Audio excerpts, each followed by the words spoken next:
আসসালামু আলাইকুম। সবাইকে পবিত্র ঈদ উল ফিতরের শুভেচ্ছা। ঈদ মোবারক।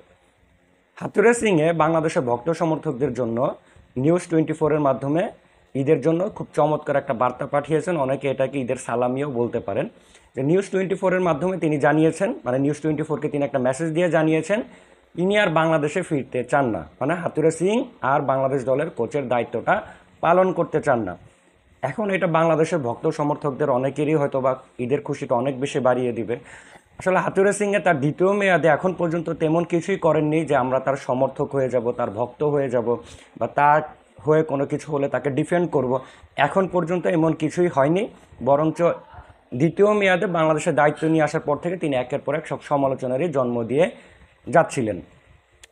শ্রীলঙ্কার এগেনস্টে দ্বিতীয় টেস্ট ম্যাচের আগে তিনি জানালেন যে তিনি দ্বিতীয় টেস্ট ম্যাচে ডাগ আউটে থাকবেন না, ব্যক্তিগত কাজের জন্য দেশে ফিরে গিয়েছেন। এখন আমরা জানতে পারলাম যে তিনি আর ফিরতেই চাচ্ছেন না। এখন হাতুড়ে সিংয়ে বাংলাদেশ দলের কোচ কেন থাকবে না, এর জন্য যদি আপনি কারণ খুঁজতে যান, অনেক কারণ আছে, হাজারটা কারণ আছে।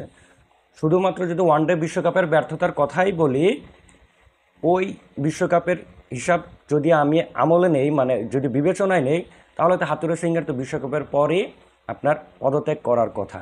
হাতুড়ে সিংয়ে 2017 সালে তার প্রথম টেনিউরে যেটা করেছিলেন যে সাউথ আফ্রিকা সিরিজের পর, বা এটা অ্যাওয়ে সিরিজ ছিল, তিনি আর দলের সঙ্গে দেশে আসছিলেন। পরবর্তীতে একটা মেল দিয়ে তিনি জানিয়ে দিয়েছিলেন তিনি আর বাংলাদেশ দলের সঙ্গে কন্টিনিউ করতে চাচ্ছেন না।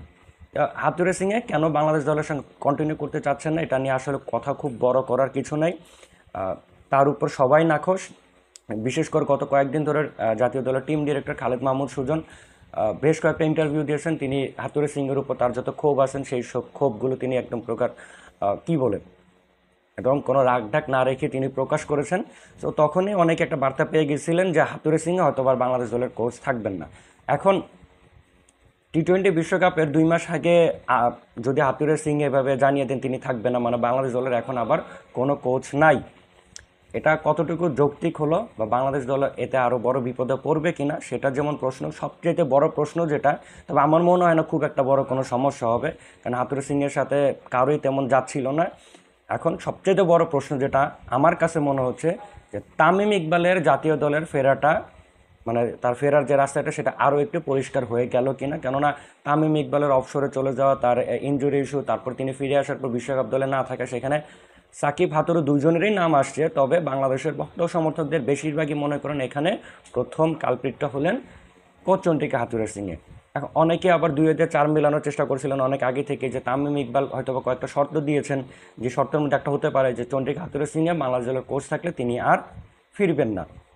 এখন চন্ডিকা হাতুড়ে সিংয়ে যদি আসলেই আর ফিরে না আসেন, তাহলে কি তামিম ইকবাল আবার জাতীয় দলে ফিরছেন? যদিও বাংলাদেশের পরবর্তীতে টি-20 সিরিজ আছে, টেস্ট সিরিজ, টি-20 বিশ্বকাপের পরে অনেকে তো এও আওয়াজ তুলছেন, বিশেষ করে এই বিপিএলে তামিম ইকবালের এমন পারফরমেন্সের পর তিনি লিডিং রানার স্কোরার হয়েছিলেন, যে তাকে টি-20তেও ফেরানো হোক। এখন কি আমরা এমন কিছু দেখতে পাচ্ছি তামিম ইকবাল কি শুধু ন্যাশনাল টিমে ফিরবেনই না, 3 ফর্মেটেই ফিরবেন? সেই রাস্তাটিকে আরও পরিষ্কার হয়ে গেল হাতুড়ে সিংয়ের এই বার্তাটার মাধ্যমে। জানান তো কমেন্ট করে। সবাইকে ধন্যবাদ।